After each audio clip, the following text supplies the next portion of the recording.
बचपन में माँ कहा करती थी कि बेटियों से डर नहीं लगता, उनके साथ क्या होगा उससे डर लगता है। शायद माँ ठीक ही कहती थी। रिया को आज इस कहावत का अर्थ भली भांति समझ आ गया था। मानो माँ उसके भविष्य का लेखा पहचान गई थी, इसीलिए ये कहावत दोहराती रहती थी। फिर एक या दो नहीं, पूरी 3 बेटियाँ उतर आई थी उनके आंगन में। इसीलिए माँ को फिक्र होती थी कि कैसे होगी तीनों की परवरिश। पहले पढ़ाई फिर ब्याह। सबसे छोटी बेटी मैं रिया थी। माँ को चिंता में देखकर पिताजी कहते, क्यों बेकार में चिंता कर रही हो, सब अपनी अपनी मेहनत लेकर आई हैं। अजी तुम्हें क्या पता, जब मैं 4 औरतों के बीच बैठती हूँ तो उनका पहला सवाल यही होता है कि कितने बच्चे हैं आपके। 4 बच्चे हैं, 1 बेटा और 3 बेटियां। तो सुनते ही सबके मुंह इस तरह खुल जाते मानो कोई अनचाहा जीव देख लिया हो। फिर उनकी टिप्पणियां शुरू हो जाती, आज तो एक बच्चे को पालना ही कितना महंगा है, उस पर आपके 4-4 बच्चे, उनमें से 3 बेटियां। बहन जी कितनी चिंता होगी ना आपको। अच्छा, तो ये टेंशन उन औरतों की दी हुई है तुम्हें। तुम बैठती ही क्यों हो ऐसी औरतों के बीच। अगर अब कुछ कहें तो कहना कि बहन जी हमारी बेटियां हैं, कैसी पालनी है हम देख लेंगे, आप टेंशन ना लो। पिताजी बड़े ही मजाकिया तरीके से माँ को शांत कर देते। समय को देखते हुए शायद माँ की चिंता भी जायज थी। दरअसल कुल को रोशन करने वाला चिराग तो उनके घर में पहली बार में ही जल गया था। ये तो संयोग कहिए कि उसके बाद पूर्णिमा, कनिका और फिर मैं, एक के बाद एक 3 बेटियां आती चली गईं। पापा बिजली विभाग में अच्छे पद पर थे, इसीलिए आर्थिक परेशानी नहीं थी। मैं घर में सबसे छोटी थी, इसीलिए सबकी लाडली भी थी। उसी लाड प्यार ने मुझे कुछ कुछ शरारती भी बना दिया था। किसी भी बात को लेकर जिद करना मैं अपना हक समझती। मेरी हर जिद पूरी भी कर दी जाती, यहाँ तक कि कभी दीदी और भैया की कोई चीज़ पसंद आती तो झट से रोते रोते माँ के पास पहुँच जाती कि मुझे वो दीदी वाला खिलौना चाहिए, वो भैया वाली कार दिलाओ ना। तब माँ झंझट टालते हुए दीदी भैया से कहती, अरे पूर्णिमा, कनिका दे दो ना, छोटी है ये, क्यों रुला रहे हो अपनी छोटी बहन को। इतनी सी चीज नहीं दे सकता, कैसा भाई है तू। पापा ने अपनी सामर्थ्य के अनुसार हम सभी को कॉन्वेंट स्कूलों में पढ़ाया। कार्तिक की व्यवसाय में रुचि थी, इसीलिए MBA करके उन्होंने अपना बिजनेस जमा लिया। दोनों बहनों ने भी अच्छी शिक्षा पाई। फिर पापा ने तीनों का विवाह भी अपनी हैसियत के अनुसार अच्छा घर देखकर कर दिया। बीच शहर में लंबा चौड़ा मकान भी बन गया हमारा। दोनों बहनें अपनी अपनी ससुराल चली गईं। रह गए घर में मैं, माँ, पापा और भैया भाभी। हम बहनें पापा के बहुत करीब थी, अपने मन की हर बात उनसे शेयर करती। इसीलिए दोनों बेटियों के जाने पर पापा उन्हें बहुत मिस करते थे। वे कहते कि अब रिया का ब्याह आराम से करूँगा, घर में जब तक कार्तिक के बच्चे भी हो जाएंगे। एक दिन अचानक हमारी खुशियों पर उस समय ग्रहण लग गया, जब एक सड़क दुर्घटना में पापा हमें छोड़कर चले गए। उनके जाने का सबसे अधिक खामियाजा माँ के बाद मुझे ही भुगतना पड़ा। सबका घर संसार बस चुका था, मगर मेरे सपने तो अभी कुंवारे ही थे। अब कौन इतने अरमानों से मुझे डोली में बैठाकर विदा करेगा। वक्त कैसे पल में करवट बदलता है, ये मैंने पापा के जाने पर देखा। घर की सबसे लाडली बेटी देखते ही देखते बोझ लगने लगी थी। शायद इसी को चक्रव्यूह कहते हैं। घर में सभी को मेरे ब्याह की चिंता सताने लगी। चूँकि सारी व्यवस्था पापा ने पहले ही कर रखी थी, इसीलिए आर्थिक रूप से कोई परेशानी नहीं थी, मगर कुछ अरमान थे। जिन्हें दौलत के तराजू में नहीं तौला जा सकता। खैर, यही आकर मानसिकता का रहस्य खुलता है कि हम ना चाहते हुए भी घटनाओं का उलझना देखते रहते हैं, अनजान दिशा में बढ़ते चले जाते हैं। व्यापार के सिलसिले में भैया का यहाँ वहाँ आना जाना लगा रहता था। वहीं उनकी मुलाकात वरुण से हुई। भैया को वरुण होनहार, सज्जन और लायक लगे। उनके परिवार में माँ के अलावा और कोई नहीं था। इससे अच्छा रिश्ता कोई हो ही नहीं सकता। छोटा परिवार, अपने में स्टैब्लिश, हर माँ बाप ऐसे रिश्ते को झपट कर हथिया लेते हैं। माँ ने भी फौरन हाँ कर दी। मेरी जिम्मेदारी से मुक्ति पाकर माँ तो मानो गंगा जी नहा गईं। वरुण का अपना व्यापार था। उनके भी पिताजी नहीं थे। परिवार के इकलौते बेटे माँ और वे। कुल मिलाकर हम 3 प्राणी थे। किसी प्रकार की कोई परेशानी नहीं थी।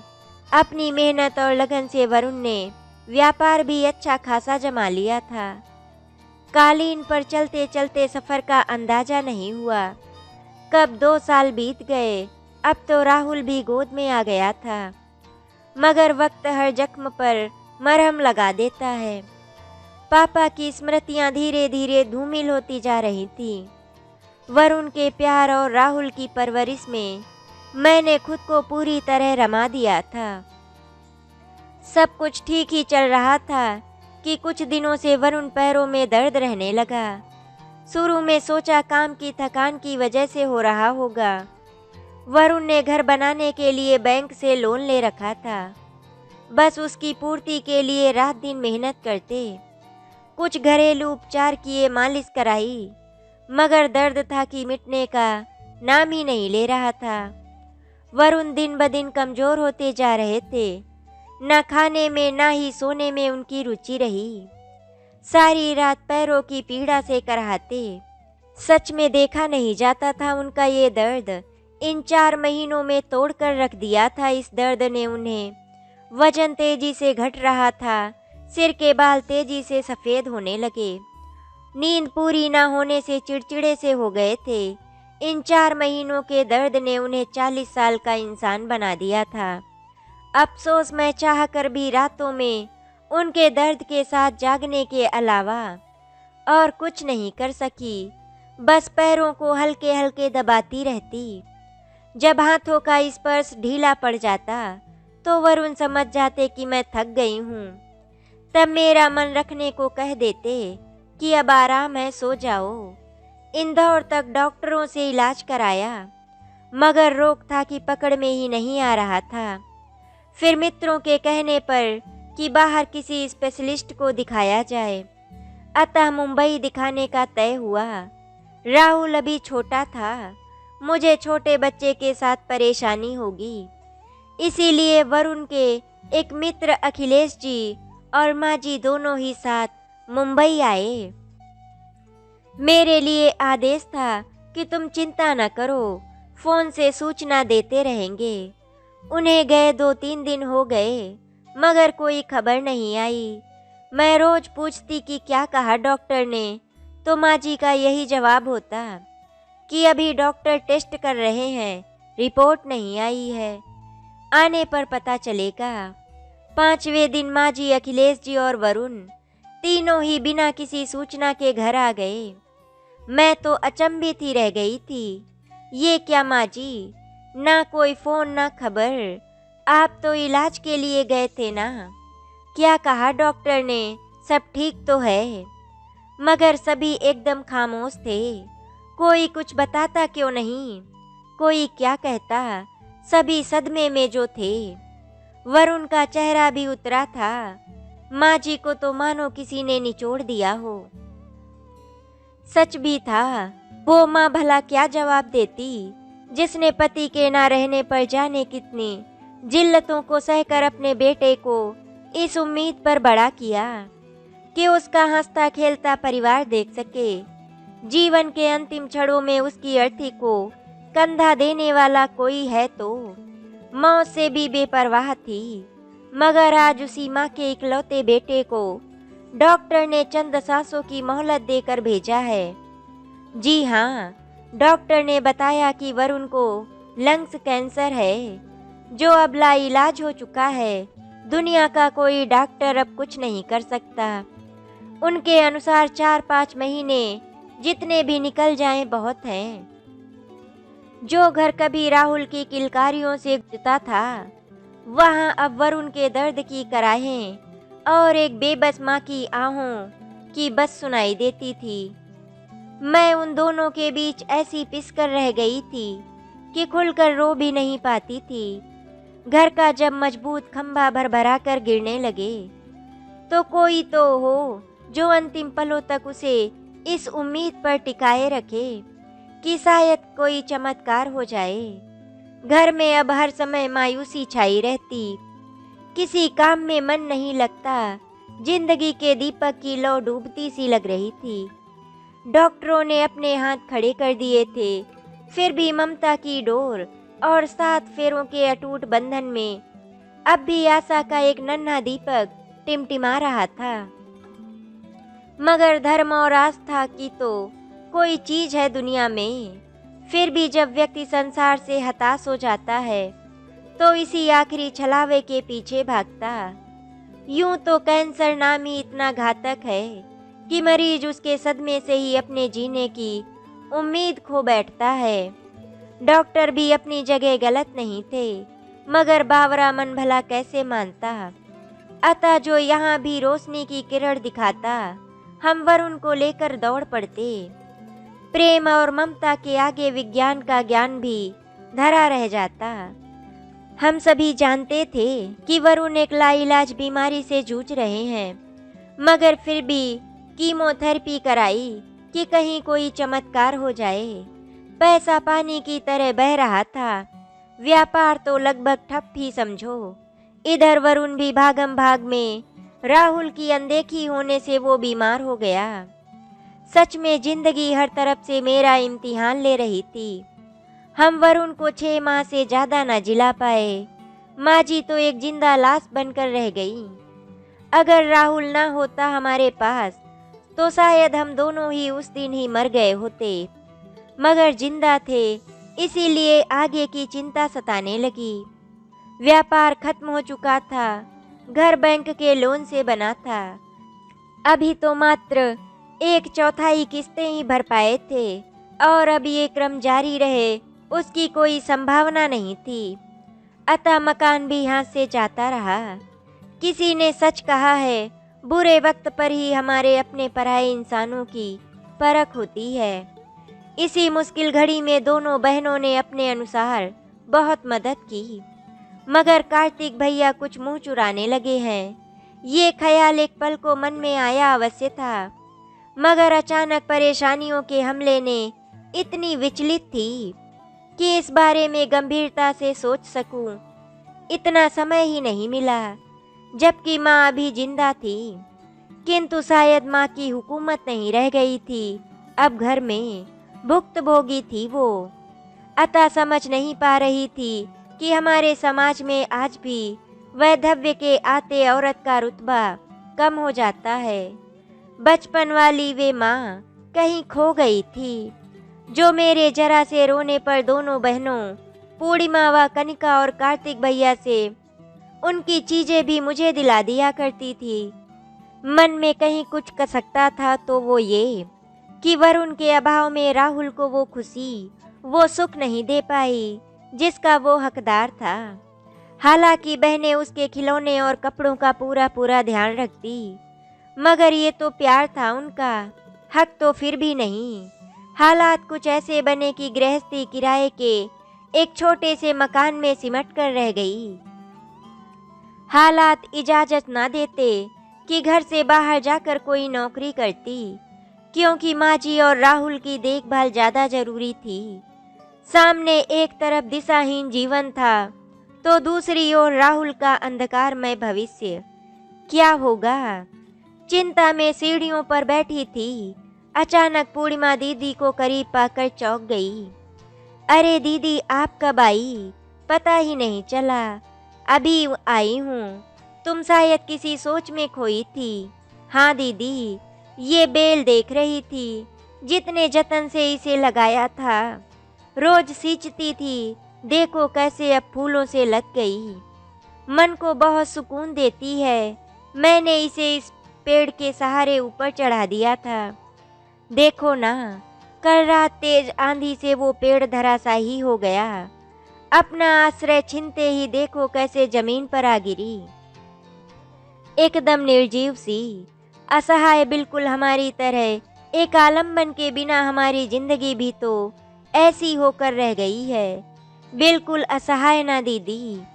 चल उठ, बहुत सोचने लगी है। ऐसे ही सोचती रही तो राहुल की परवरिश कैसे करेगी। ये देख, दीदी ने बेल को फिर से कपड़े सुखाने वाले तार पर लपेटते हुए कहा, ले, मिल गया सहारा। अब फिर से हरी हो जाएगी ये बेल दीदी। काश जिंदगी भी इतनी ही आसान हो सकती।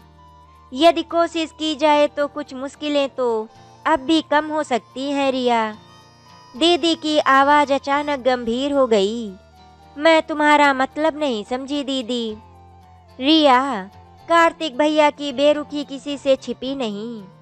आज संकट की इस घड़ी में उन्हें जहां सबसे आगे होना चाहिए था, वहीं वे मुंह चुराने घूम रहे हैं। हैरत की बात तो ये है कि माँ भी खामोश हैं। क्या मजबूरी है उनकी, मैं नहीं जानती। दीदी, एक तो बुढ़ापा, ऊपर से बिना पति के। भला इससे बढ़कर मजबूरी और क्या हो सकती है उनकी। आखिर उनका बुढ़ापा तो भैया की पनाह में ही कटना है ना। इसका मतलब बेटी के एहसासों की कोई कीमत नहीं। आखिर उनके प्रति भी कुछ जिम्मेदारी बनती है उनकी। घर उनका है, पापा की पेंशन है। कौन सा वे भैया के सहारे जी रही हैं। दीदी, माँ समाज को तो नहीं बदल सकती है ना। जहाँ आज भी बेटियों की अपेक्षा बेटों के साथ रहने में ही माता पिता का सम्मान कायम माना जाता है। मेरी छोटी बहन कितनी समझदार हो गई है। चल छोड़ अब ये सब। रिया, मैंने कनिका से और तुम्हारे दोनों जीजा से बात करके ये तय किया है कि वे भैया से बात करेंगे। आज समय बदल चुका है। कानून ने भी बेटियों को पिता की पूंजी में बराबर का हक देने की बात को स्वीकार किया है। पगली, ये नाते रिश्ते सगे संबंधी होते किस लिए हैं? वक्त बेवक्त सहारे के लिए ही ना। जो बुरे वक्त में काम ना आए वो भला कैसे अपना रिया। आखिर सबने मिलकर भैया को समझाने का प्रयास किया कि संपत्ति में से रिया को कुछ हिस्सा दे दिया जाए। पूर्णिमा और कनिका दीदी ने यहाँ तक कह दिया कि वे अपने लिए कुछ नहीं मांग रही, कहे तो लिख कर दे दें। मगर आज रिया पर जो विपदा आई है, उसमें तुम्हें खुद आगे होकर ये कदम उठाना था। मगर भैया नहीं चाहते थे कि पिताजी की जायदाद में से मेरा भी हिस्सा कर दिया जाए। तभी किसी ने उन्हें अकेले में ले जाकर सलाह दी, खैर मनाओ, बाकी दोनों बहनें कुछ नहीं मांग रही हैं, मान जा, वरना कोर्ट की बारी आई तो हो सकता है 4 हिस्से बराबर के करने पड़े। तब बुझे मन से भैया को ये निर्णय स्वीकार करना पड़ा। भाभी पर तो मानो वज्रपात हो गया। खैर, पिताजी के मकान का एक हिस्सा मेरे नाम करा दिया गया। मैं विवश, ना चाहते हुए भी इस बेरुखी भरे माहौल में अपने स्वाभिमान को गिरवी रख मायके आ गई, इसी उम्मीद के साथ कि एक दिन सब ठीक हो जाएगा। आखिर खून का रिश्ता है। पानी में लकड़ी पड़ गई तो पानी भला कहाँ दूर होने वाला।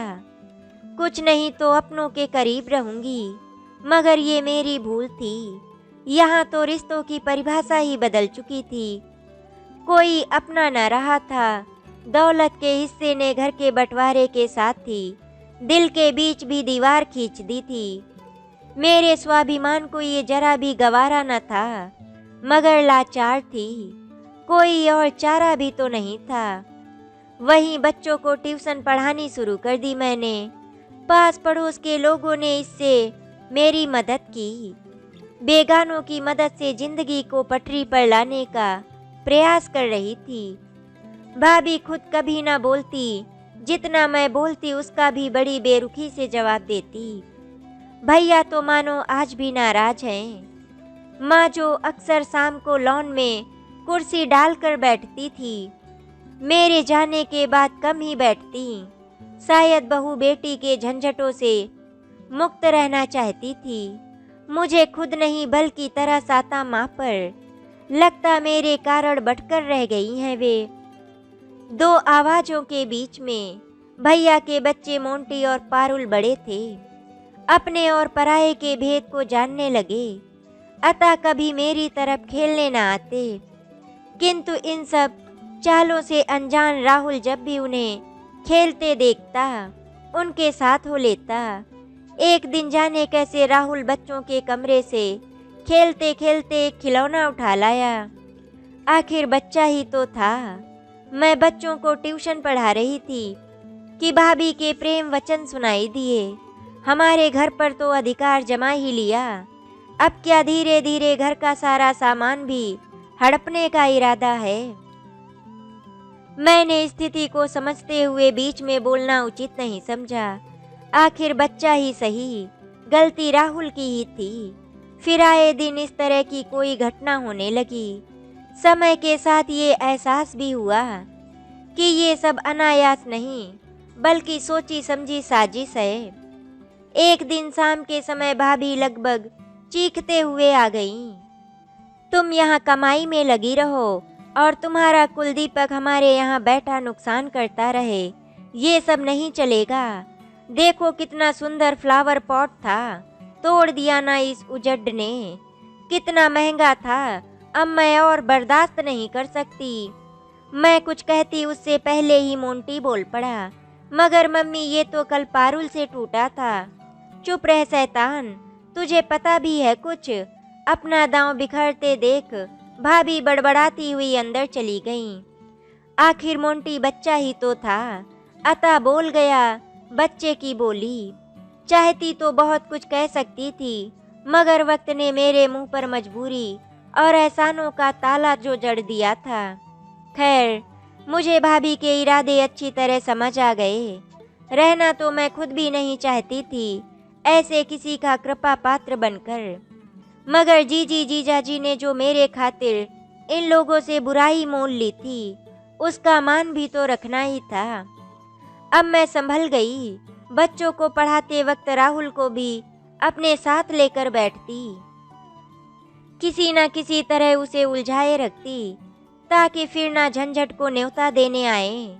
मगर बच्चे की चपलता को भला कौन बांध सका है। इधर भाभी जो कि फिराक में ही बैठी थी, पिछले 2 दिनों से माँ जी की तबीयत खराब थी। इतना तेज बुखार था कि मुझे ट्यूशन की भी छुट्टी करनी पड़ी। मैं उन्हीं की देखभाल में लगी थी कि जाने कब राहुल मेरी कैद से निकल भाभी के घर पहुंच गया। उसका ध्यान तब गया जब उसके जोर जोर से रोने की आवाज़ें आने लगी। किसी अनिष्ट की आशंका से मैं जल्द ही उस ओर भागी। मेरा बच्चा पीठ और पैरों को हाथ लगा कर रो रहा था। भाभी ने न जाने किस अपराध के लिए उसे स्केल से इस कदर पीटा कि निशान उभर आए थे पीठ और पैरों पर। कभी पीठ को हाथ लगाकर तड़पता तो कभी पैरों को पकड़कर। क्या कोई इतना भी निष्ठुर हो सकता है। गोदी में लिटाकर उसे हल्के हल्के थपकियां देने के अलावा मैं कर भी क्या सकती थी। वो सो गया। उसका मासूम पीड़ा से भरा चेहरा मेरे सामने था। मस्तिष्क में अनंत सवालों के बादल घुमड़ रहे थे कि कानून की मोटी मोटी किताबों में जाने कितनी धाराएं बनेंगी और बदलेंगी।